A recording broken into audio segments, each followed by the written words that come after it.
Donald Trump जल्द ही बड़ा फैसला ले सकते हैं। जी हां, अमेरिका के राष्ट्रपति डोनाल्ड ट्रंप अगले 2 हफ्तों में यह फैसला लेने वाले हैं कि ईरान के खिलाफ सीधे कोई कार्रवाई करेंगे या नहीं। व्हाइट हाउस की प्रेस सचिव क्लोरीन लिबिट ने इस बारे में जानकारी दी है। उन्होंने गुरुवार को संवाददाताओं से बात करते हुए बताया कि ट्रंप ने कहा है कि ईरान के साथ बातचीत होने की अच्छी संभावना है। इस वजह से वह अगले 2 हफ्तों में फैसला करेंगे कि कार्रवाई करनी है या नहीं। लिबिट ने कहा कि अमेरिका और ईरान के बीच बातचीत जारी है, लेकिन उन्होंने यह नहीं बताया कि बातचीत सीधे हो रही है या किसी मीडिएटर के जरिए। लिबिट ने कहा कि किसी भी समझौते में ईरान को यूरेनियम इन्वेस्टमेंट नहीं करनी होगी और उन्हें परमाणु हथियार बनाने की इजाजत नहीं मिलेगी। बुधवार को जब ट्रंप से पूछा गया कि क्या अमेरिका ईरान पर हमला करेगा, तो उन्होंने साफ जवाब दिया। ट्रंप ने कहा, मैं कर सकता हूँ या नहीं भी कर सकता, कोई नहीं जानता मैं क्या करूंगा। उन्होंने कहा कि ईरान को बहुत मुश्किल है और वे बातचीत करना चाहते हैं। ट्रंप ने पूछा कि क्यों वे मुझसे पहले बातचीत नहीं कर रहे थे जब इतनी मौतें और तबाही हुई। ट्रंप ने ईरान से कहा था कि वह पूरा परमाणु प्रोग्राम छोड़ दे और जल्दी समझौता कर ले, नहीं तो उसे और ज्यादा कड़ी सजा का सामना करना पड़ेगा। 13 जून को इसराइल ने ईरान पर हमला किया, जिसमें ईरान की सरकारी टेलीविजन स्टेशन भी निशाना बनी।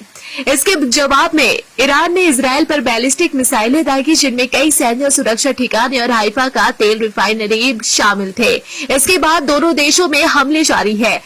रिपोर्ट के मुताबिक ईरान पहले अपने सहयोगी लेबनान के सशस्त्र समूह हिजबुल्लाह पर निर्भर था, जो इसराइल के सीधे हमलों से बचाव करता था, लेकिन हिजबुल्लाह पिछले साल हुए युद्ध में काफी कमजोर हो गया है। इसके अलावा दिसंबर 2024 में सीरिया के पूर्व राष्ट्रपति बशर अल असद के गिर जाने के बाद ईरान का एक और सहयोगी खत्म हो गया है।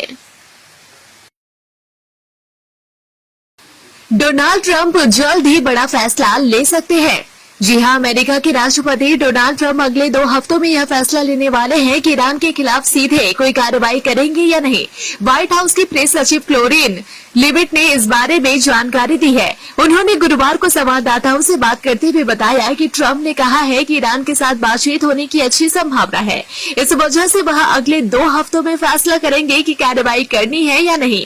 लिबिट ने कहा कि अमेरिका और ईरान के बीच बातचीत जारी है, लेकिन उन्होंने यह नहीं बताया कि बातचीत सीधे हो रही है या किसी मीडिएटर के जरिए। लिबिट ने कहा कि किसी भी समझौते में ईरान को यूरेनियम इन्वेस्टमेंट नहीं करनी होगी और उन्हें परमाणु हथियार बनाने की इजाजत नहीं मिलेगी। बुधवार को जब ट्रंप से पूछा गया कि क्या अमेरिका ईरान पर हमला करेगा, तो उन्होंने साफ जवाब दिया।